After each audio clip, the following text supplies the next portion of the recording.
Hello, you're joining us for another hour on Force 13 Live. It's just gone 2 o'clock UTC on this Sunday, June 18th. Temperature here at Force 13 HQ, a balmy 84 degrees and very sunny indeed. I'd much rather be out there, to be honest, but we're looking at the two invests right now with the Skype team. I'm joined right now by Craig and Orlando. Good afternoon. Good afternoon. We can actually hear Orlando properly now. I don't suppose you'd like to make any comment about the systems? Well, basically what was said in the last hour is about the same thing that I was thinking of 93L developing. And it's still uncertain, though, which track is it going to take. Is it going to hit Texas or, well, most likely, regardless, it's most likely going to hit somewhere, since it's the Gulf of Mexico and it's just a tight area of water, so. Do you think for sure that both storms will form? What? Do you think for sure that both systems will develop into cyclones? Well, I have high certainty that 93L will develop, but 92L is still a bit iffy because it still needs a bit more time to actually even develop a center before it can actually start getting its act back together. Alright, and we're going to get the latest GOES 16 loop, not a floater because they don't have the floaters of GOES 16 yet, but just the latest on 93L in just a few moments, and we'll also have the latest from ASCAT, which I've been bigging up because I don't think it's going to miss, but knowing our luck, or knowing anyone else's luck, it will. We'll find out what happens. Craig, have you got anything to offer at this hour? Anything new going on the in the severe weather circus in the United States there? Is he still with us? Craig? Well, we'll get Craig back at some point. If you've got any comments or questions for us whilst we're on the air, do send us a message. We're here. We're going to be here talking at least for another hour. At least. I'm not sure how long we're going to stay, but as long as you want us, I guess. But this is the latest, and we're probably just going to be talking at random here over the course of the next hour whilst we decipher what's going on with these systems and bring it to you the latest information. Not particularly formal, but there we are. Now, I think I can bring to you the latest imagery from GOES 16 again on Invest 93. There it is. And it does resemble the appearance of a tropical cyclone. The problem is, it's not really got the circulation, certainly not an obvious one. But it's certainly beginning to look the part. And we're still waiting for the latest ASCAT pass. It's due at any time, I think. Or in the next 10 minutes, I believe. So there we are. And I'm not really sure what else to speak about at this point, but let's bring up then the latest forecast tracks from Force 13 at SEWS. The Force 13's service, the Storm Early Warning System, it's called, SEWS. You can look it up online, force13.co.uk/SEWS.html if you're familiar with the website. And this is what it says about Invest 92L right now on your screen. This was as of 2 hours ago when the last bulletin went out. As you can see, expected to become a tropical depression rather soon, and then a tropical storm by this time tomorrow, heading towards the Windward Islands, passing through those southern islands into the later hours of the 20th, and then weakening substantially in the Caribbean and its remnants, surviving into the western Caribbean and possibly even further over the Yucatan Peninsula into the southern Gulf of Mexico over there, the western side. Possibly not as a cyclone, but as the remnant low. And then you've got this, which is Invest 93. We'll make that a bit bigger. There it is. That was the latest bulletin that came out at 12 Zulu as well. heading towards, expected to head towards the north, could affect the United States as a tropical storm. And the HWRF model saying earlier that it would become a hurricane. I'm not too sure about that. I believe Craig is back with us. Yes, I am. Where did you go? I had to take a little spider outside. Oh, really? Oh, you mentioned that spider. Would you like to care to elaborate? I don't know how it managed to get in. It must have flew in. Right. Well, must if have caught anyone it, spun has its web anything to and spun say it. about spiders on the stream as well, you can also send in your comments. I don't suppose we've got any imagery of the Pacific right now, particularly the Western Pacific. No, I don't. that's what I know. Just to see if anything. Let me go and check. Just to see if anything interesting is going on over there. Well, look at how the season's gone so far. It's gone pretty boring. Well, what do you think the West Pacific will conjure up this year? Typhoons eventually. By the way, it looks like we're going to end up talking about something in particular that happened this week, Craig, which might start up a discussion here on the supposed reanalysis from the JTWC that I have still yet to confirm. I've not seen it. Oh, there's Craig's face going. Let's not go there. Then. Oh no! I know exactly what you're on about. Yeah, I know exactly. I've seen references to it, but I still haven't seen any official word from them that they did it. It's on their best track, so... Well, you'd their end up best having to track download hasn't been files. updated since early 2015, so I'm not seeing it. But let's It's assume probably the best thing that you don't want to see it. let's assume that it is indeed true. Craig, what are your thoughts on all that? Rubbish! Oh, It's not 195. right. Never was. There's more than And it one never storm was. that they... Give Yes. us a bit of context, Craig. Well, what they did, foolishly, is upgrade some of the typhoons that should never have been upgraded. And they upgraded the typhoons that they did look like they need upgraded. Knock 10 or Knock 9, as it looked at some point in its life. As Nathan loves to call it. There's Did a little need running upgrading. joke, yeah. Knock 10, I was going to say Knock 9 there. Alright, what I want to do is bring... Knock 10 needed upgrading because it did look like a Category 5. They upgraded it to 160 miles an hour, which I would agree. But maybe it could have been a little bit stronger. But Craig, are 160. you able to see the stream from there? Yes, I am. What I want to do right now is bring up some pictures of the systems that they upgraded. This, of course, is Meranti. Craig, when you look at that, what intensity do you think it was at peak? I, to be honest, think at that image there, I would probably sitting fair at maybe 180 miles an hour, maybe 185, no higher.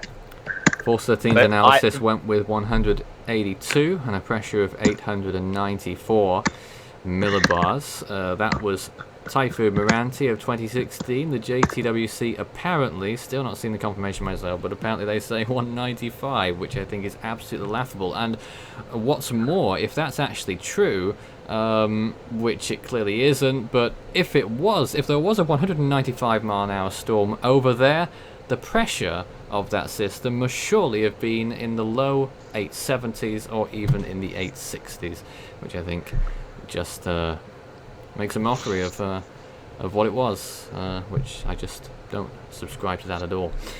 Also, what was upgraded was Typhoon Chaba from 165, 100. What did they say? 100 or whatever it was, to 175 miles an hour. This is a picture of what Chaba looked like near its peak. Devon, one of our frequent members, who sadly isn't here as much at the moment due to technical issues, I believe, he didn't think it was a Category 5 at all. I did think it was a Category 5. Force 13's post-analysis went with 165. 175, Craig. What do you think? On the images before that, I would probably agree with 175, but that image that you've got there, I would definitely agree with 165. So which images did you see? Let me see if I can get them up. Okay. But from that image there that you're looking at, I would agree with 165.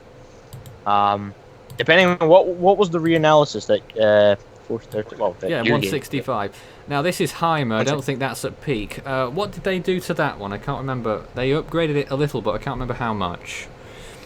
Yeah, they somehow pulled 165 mile an hour out of somewhere, which I have no idea how. I do think it had a case, but I don't think it lasted for long enough. And Well, finally, to be honest, looking at that, I wouldn't really see that it's 165.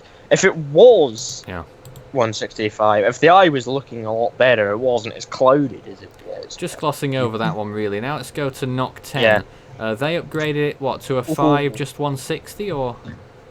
They upgraded it to a 5, just 160 as you said. They That's not did at upgrade peak. it to a 5.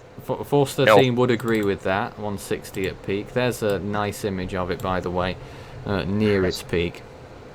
But to be honest, when it first formed its eye as a pinhole, you'd think that was stronger than at least 160. I thought it was at least 160, 165 when it first formed the pinhole. And the upgraded Nipartak as 160. well, that clearly isn't Yes. at peak, but it's the only image we have right now. Doesn't look too bad in that picture, actually. It looks like a Cat 5 to me. Yeah. What do you think of that one, finally? Well, they put it up to, I think, 155 knots, if I'm not mistaken. That's, what, 180? Yes. Yeah, 180 miles an hour. It's alright. 180 miles an hour. I would agree with that, to be honest. Going when it did form its pinhole eye. Really? I would agree. I would see that fair. 13's analysis sticking with 175, but some very interesting decisions.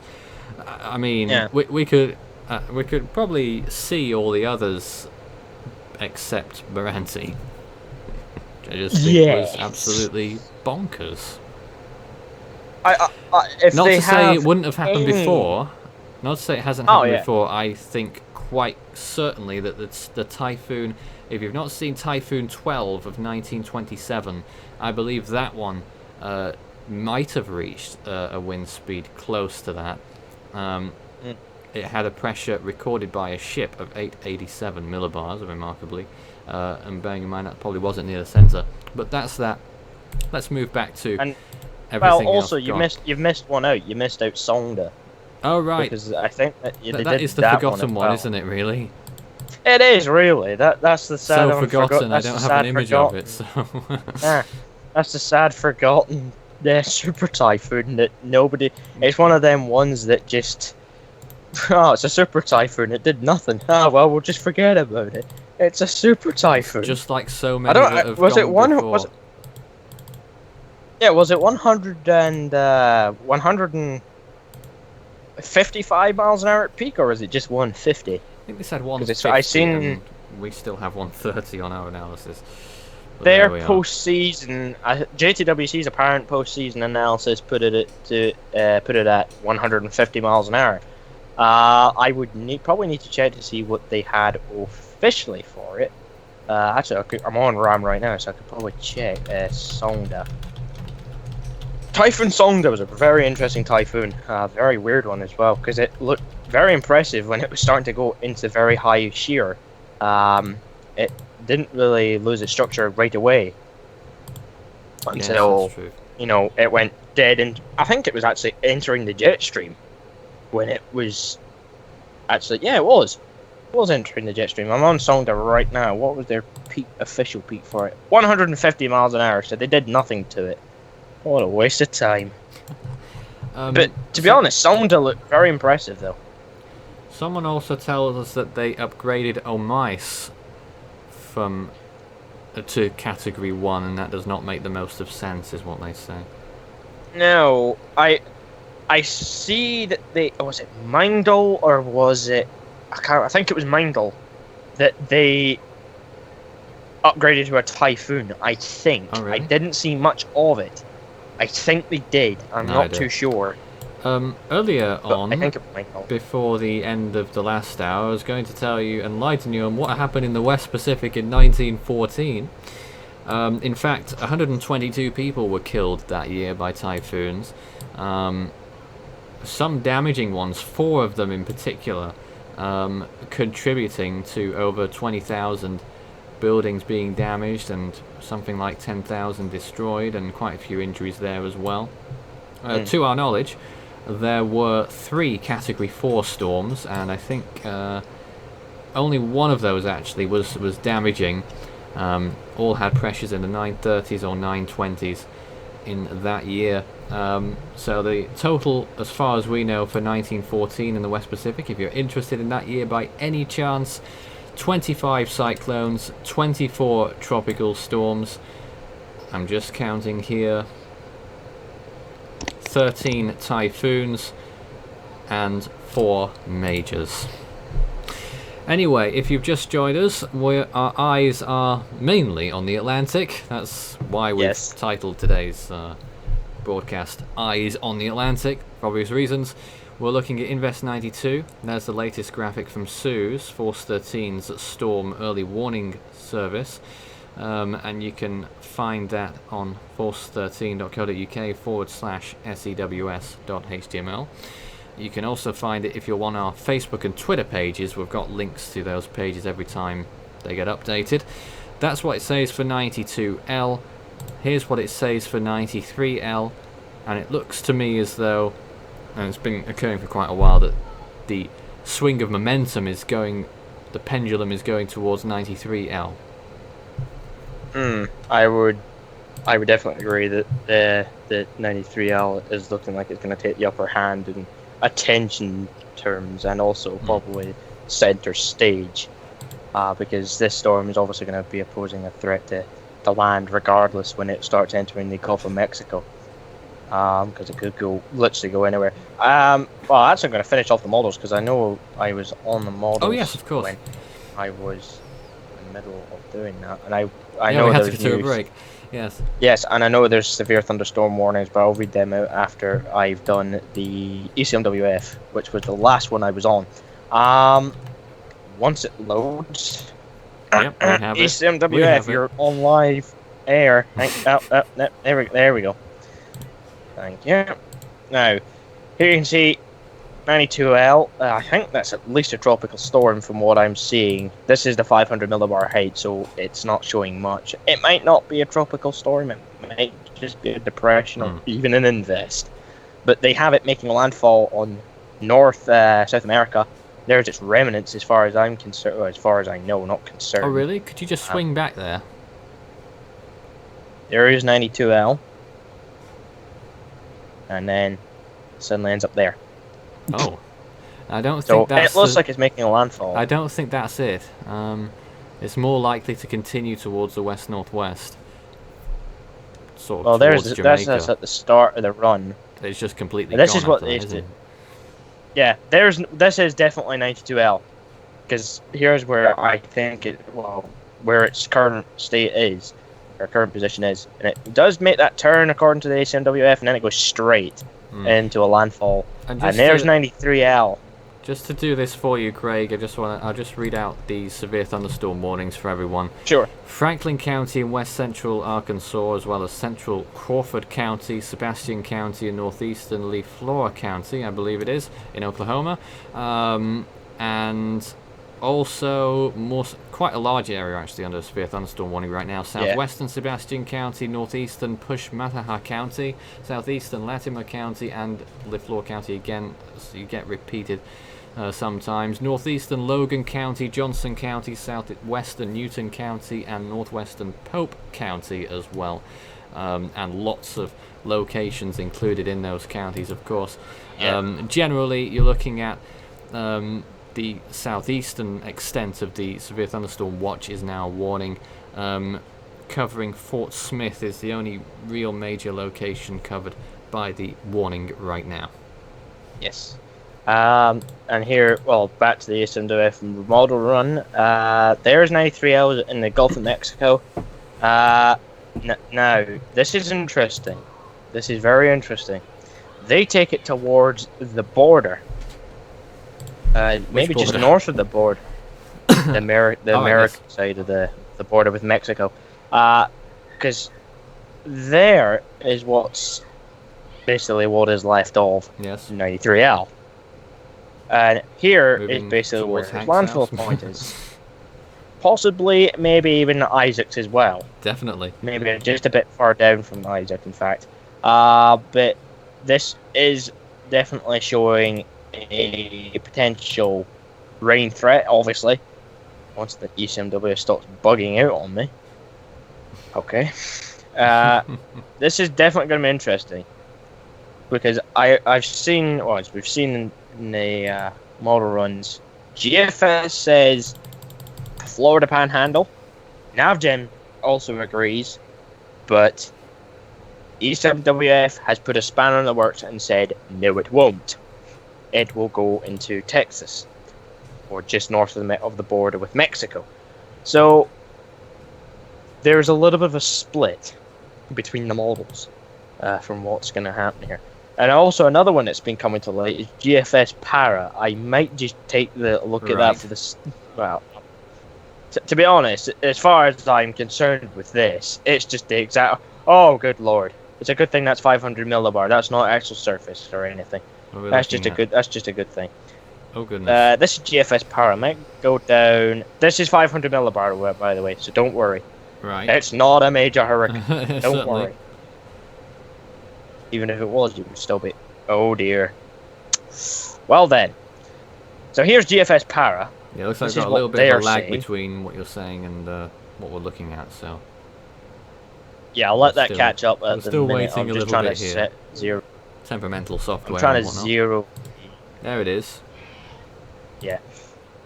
I've just zeroed the model run, so it might not be zeroed on the screen yet. But once it is, and once I get confirmation of that, I will start running through. I think it is zeroed. It is at the forecast error of 0. And you should be seeing a 1007 millibar low in the mid-Atlantic. Yes, that of course being, Right. I think that's 92L. If I'm not Yes, mistaken. When's that from? That so was that's from... the start. That's the beginning of the model. That's literally 0 No, I mean errors. that- I'm not going when back was to the that in negatives. 6 Zulu? Yeah, so that will be 92L. Yeah. This is 92L. You can see here, GFS Para. Yeah, not exactly the same as GFS. But here you can see they looked at least a tropical storm. Oh yes. Still at least tropical storm, but then they have it collapsing. Significant tropical storm as well. They have it collapsing completely. Yep. And then here, 93L, you can see Look at at least Much severe larger. tropical storm. Yes, much larger, heading toward the border of the Florida Panhandle. By the looks of that, there. I can't really tell whether that's gonna either that looks to be 70 miles an hour. That looks to be at least 70 miles an hour there. Maybe borderline hurricane. I wouldn't know, but looking at that, that's Yeah. another thing to add to Oh, the yeah. equation, though. I just want to give a ASCAT update. It appears that it might have just cut out there just before it got to the storm, so I think it's going to be another hour before we find out what exactly is going on with Invest 92L. Unfortunately. Here's the latest satellite imagery on 93L near the in the Western Caribbean. Blowing up nicely, Craig, and you don't suppose there's going to be a centre forming anytime soon in that? Or is there one? Oh, this is really going to be the question now. It This does is have where an questions interesting start. presentation. You know, you'd be fooled for thinking that is already a tropical storm, but Yes. it may well. It wouldn't surprise me later today if Recon do their thing and we get ASCAT readings and the observations that this will be a 40 mile an hour invest without a centre of Yes. circulation. To be honest, I'm not ruling that out, and I'm not ruling out the area of that being designated a tropical cyclone at least. But looking at it, wow, it's interesting. It really is looking very interesting at the minute. And I would probably agree with what you're saying, Nathan. I would probably agree that will be, well, not will be. It could be put up to a 40-mile-an-hour invest. So this is the very latest imagery at 15-minute sections. Let's just move it southeast here towards Invest 92L again and see what it's got there now, whether it's looking any different. It looks to me as though what we had down as a potential center is getting even less disorganized than it was. Now you're just looking at the sea. We'll get the storm back in a moment. There it is. That's the latest from 1:30 UTC. It's just loading all the imagery now. There's 1:45 UTC. Bearing in mind it's only 2:26. This is very recent imagery, and you can see that it hasn't really looked particularly impressive anyway. No. There's been no massive thunderstorm blow-ups or anything like that. It's been a rather low-level feature. It's just basically one of them ones that says, well, I'm here, what do I do? And you can see some of the peripheral rainfall areas starting to reach the continent there as well now. Yeah. There is a little bit of a circulation in it, but I wouldn't really call it a organized one. I'd still, to be honest, looking at it, I'd still call it this a rotation tropical rather than circulation. I'd still call this a tropical wave. To be honest, I wouldn't really even call this close to a invest yet. Go on then, Craig. Unless it starts picking up. Do you wave? Uh, We've had that joke before. That's so 2015. Now you know what I've got to put up with. Oh really? Well, not gotta put up with is what Nathan's got to put up with, and obviously the jokes. Some of the jokes that I come up with are absolutely terrible. Don't worry, guys. If the storms form, the jokes stop. Okay. Yes. But there Don't is worry. Invest 92L. If you've got any questions for us whilst we're on the air, start your message with Force 13 all in text. And there are one or two questions that aren't particularly directed at us, such as which one will be named first, 93L or 92L? Craig, any thoughts? The way it's looking right now, I'm probably gonna go 93L. Probably. To be honest, I'm seeing more favourable as 93L because 92 is But struggling. the thing is, 93L is very likely to do so, but it's not going to be quick. 92L is less likely to do so, but if it does, it will be quick because it's so more compact. Wouldn't you agree with that? I would agree. But to be honest, this is really going to be interesting to see what storm. It doesn't really matter what storm. I thought that we'd have a circulation on this 92L by first light, but it hasn't happened really, unless ASCAT confirms it in the next hour or half an hour, hopefully.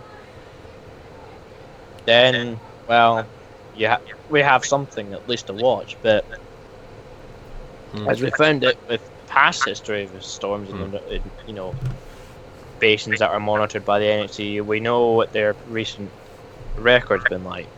Look at last season, for example. And another question is: Invest 93 going to develop today? What do you think about that? Maybe not today. No. Tomorrow. It could become a depression today. But then again, you don't know, Craig. If it's going to get to 40-mile-an-hour winds and not have a circulation, it could do it. It's already got 35-mile-an-hour winds. And I am seeing on the NOAA floaters that there is more of a circulation, rotation, forming. It is just over land. There is convection blowing up, but it's not an awful lot. But there is a broad, now weak circulation forming over land, but it is the signs that this thing is now trying to develop. But it's really weird because I mean, the last storm that I seen going over the Yucatan Peninsula would have been what? Would have been Earl? Earl. Yeah, it would have been Earl, and that blew up convection whilst over land. To be honest, I'm really interested, really interested to see why the storm fires up convection while over land, but yet it's tropical. It's it's a tropical based system. And obviously, as we know, tropical storms or tropical cyclones. Well, the hate Yucatan, land. the Yucatan isn't so much of a buffer as other places are. It's a very tropical area, of course, a very moist atmosphere usually, very flat, and it's less of a buffer. It's not completely conducive or partially conducive like the Everglades can be, of course. That's true. But it doesn't have usually a huge effect, especially if the storm passes over quickly. I mean, we've seen in the past when significant hurricanes have made landfall there, it drops about 2 categories, whereas if it went over, where could we say, that's a bit more substantial than that. Well, say, major typhoon meets Taiwan, it removes around 4 categories in comparison. Yeah, no, at least 3 or 4. Hmm. I mean, the good example of that, if you wanted, could be Napartak or something. So many have done it in recent years. Moranti That's didn't true. even make landfall there and it self-destructed. It came close. Well, there is a good example of why the storms do that, though, because obviously Taiwan is mountainous. Absolutely. And the inflow And comes Luzon, over, it gets Luzon disrupted. in the Philippines as well, the northern part of Yep. the island. And that's why, if you see a storm pass close, say Mule that passed that close is, to Luzon. unless you see the other end of JTWC's best track archive and look at 1952 with Typhoon Della. Ah, I don't suppose you want to mention that one. uh, According to the I- JTWC, Della strengthened to a Category 5 whilst over land and had a pressure That- of 980 millibars. that literally reeks of an incident called Typhoon Maggie. Maggie didn't have a pressure of 980 millibars. No, but it strengthened though. It Okay. didn't go up to Category 5, I know, it went from Category 3 to a Category 4. But even though we know for ourselves it was never a Category 4 in the first place. It was only a Category 3. But to be honest, that's what I'm interested in. Is it how did the storms do that over just before mountainous terrain? I mean, Alright, let's move on. yeah, that's How huge is 92L going to be? Well, the answer there is not very. No, It's probably not, Not going to very get big. much larger than it is right now. the size you're looking at right now is probably going to be the last size you'll see it as. Probably. I'm just about to see it there on the bottom right hand side of Yeah. the screen. It looks very interesting right now because it's not, well, I wouldn't say normal, or actually, normal's is not a good word to use for that. Usual to see in June already, because normally, I think you said something that tropical waves at this time of year are normally Saharan air layer removers. They just form and then they take out the Saharan air layer and They then can allow be. other tropical waves. It does. To be have that- honest- it does have that rotation though. It does look pretty good from afar. Yeah, from a far distance, yes. But this is what's And then you look at You its know- movement, and it still doesn't look like it's going to get north of Trinidad. no. You think?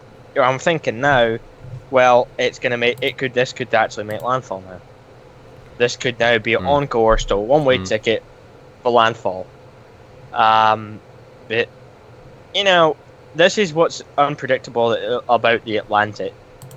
This is what the Atlantic likes being, is unpredictable and very confusing to forecasters. Certainly one of the most interesting basins, really, isn't it? Oh yeah. Which one's your most you know, boring? Eastpak? Because it's so predictable. well, Eastern Pacific, I wouldn't really say is that predictable. I mean, we've seen storms. Most years it is. This year might actually be quite different, but most years we know which way the storm's going to go, right out to sea, and quite often they intensify unexpectedly, but you expect that they're going to intensify unexpectedly because they always do. But there we are. Most of them do, and the Eastern Pacific season, some of them would say 2016 season wasn't really that predictable. I mean, we saw Seymour. Well, Seymour did the usual. It just went straight out to sea. But there was quite a few storms that made landfall though, and they weren't really. There was a debate between the models saying what was that? It was Hurricane Newton, I think. I don't that remember. Made landfall. One of the hurricanes that made landfall in the Baja California Peninsula made landfall there. There was a major, there was a major debate between the models saying they wouldn't or it would. That's what was making it unpredictable. And then it started saying, well, NHC started the advisory saying, nah, it won't make it as a hurricane. It'll make landfall as a tropical storm. That's why I think the East Pacific is unpredictable, but not as unpredictable as the Atlantic, though. Okay, well, thank you for that. If you see what I mean. This is Force 13 Live. The current temperature outside here is 86 degrees, warmer than yesterday, 30 Celsius, remarkable. And that's why we're holed up indoors, to keep a little bit cooler, though I have to say the temperature in this room right now is getting towards 85, so there's not much respite out here. Yeah. But a lovely day here at Force 13 HQ and at Craig's Place. And again, if you've got any questions for us, we'll get onto them shortly. And we're monitoring Invest 92L and 93L. We'll have an ASCAT update on 92L hopefully in the next 30 minutes, but I did say that an hour ago. But it really should be in the next 30 minutes, and we may well get confirmation whether it's got a circulation, whether it could be upgraded to a TD. I doubt it. Or just to see what the wind speeds are in that system right now. And as for 93L, that will come probably around 2 hours later. And I expect that we're probably going to finish up talking on this stream shortly after the ASCAT data comes out in the next 30 minutes. But back to it. Of course, we'll stay on if you want us here. Noticed this in this severe weather. I don't know whether you read this out. I think this is a recent severe thunderstorm warning. It is. All right. Just jump in, and Nathan, if you have already read this out. The National Weather Service in Little Rock has issued a severe thunderstorm warning for southwestern Logan County in western Arkansas, not west central.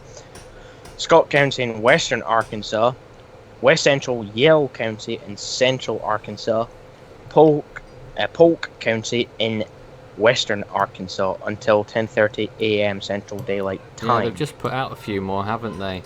One that came out at 9:27. Severe thunderstorms located along a line extending from 7 miles west of Devil's Knob to Altus to near Washington. I knew you'd laugh at that. I was testing it. Moving east at 45 miles an hour. That's severe thunderstorm warning for Franklin, southeastern Crawford, and central Sebastian counties, and plenty of other places too. And I've noticed that the storms have actually slowed down by about 50 miles an hour. They've slowed from. Have they? They went from 55 to 40 miles an hour. But they're still now they're producing quarter-sized hail, according to the warning statement. There's a hail marker. Looks like it's going to miss Boonville with 1-inch hail. Which is actually quite large hail, so that's that's something to watch out for. The storm looks to be outflow dominant, from what I can see, so it looks to be more like a squall line, if anything. Okay, Craig, we better get to some questions. This, first of all, the imagery you're looking at is Real Earth, which have their GOES 16 sections, and this is not the only type of imagery that you can see on there. RAM are supposed to be bringing out more GOES 16 imageries in the near future, but they've been saying that for quite a while, so I'm really not sure how long it's going to take with them. Hope it's soon. Sam says it's dark and murky here in the Windward Islands. Do let us know which island you're on, by the way. And where is Invest 93L going to head? It looks like it's heading towards Texas. Craig, what would you think right now? Well, looking at it right now, I would say Gulf Coast at least. Gulf Coast at the very least. Texas is definitely now in the equation, along with Florida Panhandle and Florida itself. To be honest, if I was to lean towards a more biased state, I would probably lean towards the model saying Florida. I would say that it could head towards Florida. I'm just going with what models are saying. I'm just agreeing with what the models are saying, due to the amount of numbering models that are saying it's going to head for Florida. But well, HWRF said that odd in their latest funny forecast of hurricane status that it would be on the Mississippi-Alabama border. This is exactly what the question is now, because the models are now going to start saying it's going to go towards Texas, or it's going to go towards Louisiana, or Alabama, or even the Florida Panhandle. This 93L is actually going to be very hard to forecast, even if the models are having a hard time thinking or agreeing, which they never do anyway, so what's the point? They never agree on it. Now we're joined by Isaac. Hello, good morning. Hello. Just woke up right now, so I'm getting everything going. You're joining us from southern Texas. Do you think there is... What do you think of the possibilities of 93L headed your way? Kind of exciting and worrying too, because I don't want to get too much rain from it. But my forecast calls for some rain from it. So it just depends on where it goes. So if it goes more towards Florida, towards that area, I'm probably not going to get that much stuff from it. If it goes more to the west, I'll probably get some more moisture and rain from it. It just really depends on where it decides to go. Well, what we said earlier on in the stream is that in all likelihood anything the eastern side of this storm would be the worst in terms of rainfall and wind speed, so it would have to pass pretty close to you if you're going to feel much from it, I imagine. Yeah, so it's kind of going to be like a bill where everything's to the east, and then all the non-rain and all the non-bad stuff is to the west. And Craig, which model was it that said it was going to move into Texas? Was that the ECMWF? Is Craig still with us? That was the Nav. NavGem. One of the two, I think it was. Yeah. Yeah, I'm just watching it really closely. It's looks like it wants to go towards Florida, so I'm probably not going to get that much from it, if anything at all. So, but we'll just see. You never know with these things. Absolutely, and you look at the National Hurricane Center's sort of preliminary cone that they use on their percentage chances. They do have the whole area off the coast of Texas firmly within that. Yeah. So they're certainly not sure. And in fact, I'm surprised their cone isn't larger towards the east as well, really. Yeah. Well, maybe they're looking at like stuff that we can't really look at, Right. But that's just a guess. But yeah, I'm just really watching it really closely, and we'll see what comes of it. More questions. Could this season be a repeat of 2010 or 2011? Oh dear. Well, yes. The closest analogue for a long time has been 2010, and it looks to me, at least, that it's going to be very similar to 2010 this year. It has been so far. We've got this system, which could, you never know, still do something like what Alex did at late June. I doubt it now. Yeah. But it did look at first as though it might do something like that. And there's other parallels. You talk about I mean, we've had a really quiet East Pack and West Pack so far. Could stay quiet, you never know. UK weather has paralleled 2010, if that means anything, with heat waves in mid-May and mid-June so far, which is exactly what happened in 2010 as well. So there's a few things there that we have parallels with, and the biggest one, in my opinion, is the sea surface temperature anomaly, which is running closest to 2010 in the Atlantic right now. Also a very close one, though, to watch out for as well. Another very close parallel, 1979. That, of course, had two particularly notable storms, David and Frederick, and that was not a good time for the Caribbean. And I do wonder if we could have another storm like one of those this year. Well, we sort of had our David with Matthew, sort of. A little bit like David in the Florida part, but stronger. And who knows, there might be a Frederick on the way, but we'll see. Obviously, we don't know. But it's not going to come out of any of these two storms, I can tell you that. Isaac, what do you think of the chances of both of these storms forming? Well, obviously the higher chances were 93L. 92L looks like it's probably going to be running into some winds here soon, so its chances are not going to be in favor too soon.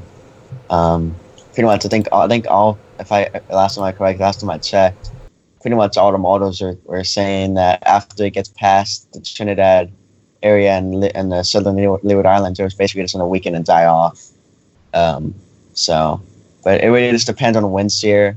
I believe it's heading into some strong winds here soon, so it might get destroyed, but we'll see what happens. Indeed we will. And what do you think of the possibilities? Well, let me tell you about the HWRF forecast, saying that 93L will be a Category 1 hurricane. Oh dear. Okay, either the wind shear would have to somehow just teleport or disappear to the Gulf of Mexico or something, and the dry air would just become just absolute great moisture for that to happen. There's a lot of dry air over there as well, it has to be said. Yeah, it's a lot. So that's probably why it's not really firing up that much convection right now. And also, it's kind of getting a little close to land right now too, so I might start feeling the effects of land proximity too. Have you seen 93L on the satellite imagery? It looks like a bona fide tropical storm, only it's not got a circulation. Or is it deceiving us all? Does it have a circulation and we just don't know? Hurricane Hunters will be there later. Well, yeah, we'll find out with them, but right now it's kind of meh whether this will form or not. If it tries to, it's gonna have a short window too before it starts weakening due to that massive just line of just wind shear in front of it. But we'll just wait and see. And then sometimes what happens is storms kind of slip under the wind shear too. So they could go past it, but that's kind of rare. So the same model was talking about up to 18 inches of rain to fall, mainly out at sea, but possibly around 16 at the Mississippi Delta entrance. Oh dear! Wow. Do you think that is possible? I don't suppose you know anything about what the flood drought situation is like across the Gulf Coast. Last time I checked, I think Florida was pretty good. Let me go check again. I don't want to be wrong here, but I think Texas is also kind of in a small drought too. If I could pull that up, that would be fantastic. Drought. You were talking about drought, weren't you, in your locality recently? Yeah, we're under a small to minimal drought, but after we got that rain on the 4th and 5th, we kind of took care of that. Okay. But knowing Texas is probably going to get to drought states, you can't because of our... unless this storm arrives, at least. Yeah. And also, it's going to get pretty darn hot over here in the next few days, so... we're probably going to get some drought. We were looking at the US temperatures recently, 124 in Needles, California on Tuesday, I think it is. Outrageous. Okay, the sand I would imagine is probably as hot as the sun, and I don't even want to be outside during that. I don't even want to be over there. I'd like evacuate to somewhere else. Well, I don't want to be in that heat. Like, if my air conditioning fails, I'm basically just gone. But yesterday over here we had a temperature of 92 and had a peak heat index of 108 Fahrenheit. Well, we're at 87 here right now. 53 degrees north. Doesn't happen very often. Lovely day out there. I'll be out enjoying it a little bit later after we finish the stream. But if you've still got any more questions for us, by the way, do send them in. I keep saying that all the time, but just in case any new people have joined us, we're very reciprocal of the questions, even if it's not completely on topic. We've been talking about all sorts of things this afternoon to pass the time, whilst we've been waiting for news on these invests, such as West Pacific Archives. Oh, and Isaac, any thoughts about what the JTWC supposedly did this week with the 2016 typhoons? What specifically? What typhoon Upgrades specifically? And such. Didn't they get like I think 175 for Heimer or something? Something like that. But the biggest one was 195 for Moranti, which I think was absolute codswallop. No more, please. So it's basically saying it has the same wind speed as Haiyan. I'm pretty sure if you look at it, I wouldn't mind if it actually looked as though it had 195 mile an hour winds, and if it did, I would argue that the pressure in that thing would have had to have been in the low 870s or even lower to manage that. Yeah. It didn't look like that. If you're going to upgrade a storm like Moranti, please don't do it until you've upgraded Nida of 2009 first. What is its wind speed still at? Typhoon Nida, they need to upgrade that to 200 miles an hour. Isn't it still like at 180 or 185 right now? I have no idea. I think it's at 180. That was an impressive storm. I remember that. The only bad thing is the satellite decided to go out at the wrong time. And yeah, it usually happens, doesn't it? But yeah, that's just total garbage of Moranti. Like, I mean, just look at Nida and then Haiyan and look how well defined their CDO was. I'm not saying Moranti's wasn't well defined. It was pretty of course good was defined. a beautiful storm. Yeah, but there's just little differences, and it wasn't quite, in my opinion, at the level of Nida, but certainly not the level of Haiyan. Oh yeah, Haiyan's convection was just like AWOL. It had really cold cloud top. So did Nida, and Moranti not as I as well. Oh yeah, and Nida, Moranti not that much. So, honestly, I would have made it like stay at like maybe 185 around that area. Yeah, I lower can see it down that. to around there. I certainly think there's a case to say that the pressure might have been pretty low. We went with Force 13's yeah. analysis went with 894. Which is quite low, could even have been lower, considering its area, considering just how warm that eye was. It was a very, very good eye, but the eye wall just didn't really match so much. The only way I could see them having to upgrade that is if they recorded some data off those islands that got hit pretty hard by it and made them justify that, but I haven't really heard anything about that, so no, not to my as of knowledge. right now, I don't think it's really justifiable.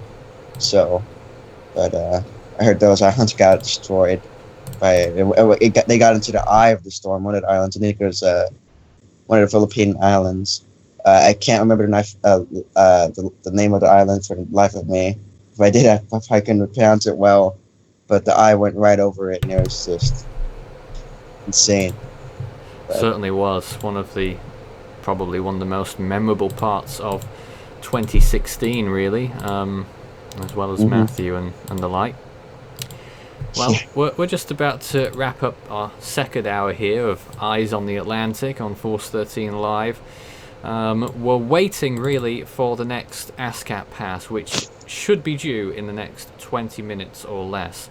In the meantime, we're sort of just passing the time here, and we're just waiting for that really, and then shortly after that we're probably going to finish up here on our live stream, because we really doesn't have. We really don't have much else to talk about at this juncture, apart from just watching them evolve on the visible imagery over time, every 15 minutes or so. But there we are. Isaac, any finishing thoughts at this hour? Well, definitely, it's a keep an eye on 93L. As far as we know, it looks like it's more likely to go to Florida, around that area. I just got but to still, mention here actually, severe weather in the US. Looks like the severe thunderstorm watch has extended further east. It now covers most of Arkansas, and I think Oklahoma is almost in the clear now. Severe thunderstorms extending, spreading east. And there is a flash flood warning over in Alabama as well. I think Craig was talking about it earlier on. We're going to take a break now. We'll be back in a few moments. This is Force 13 Live. Stay tuned. We'll have more in just a moment. See ya.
Our live coverage continues in a moment.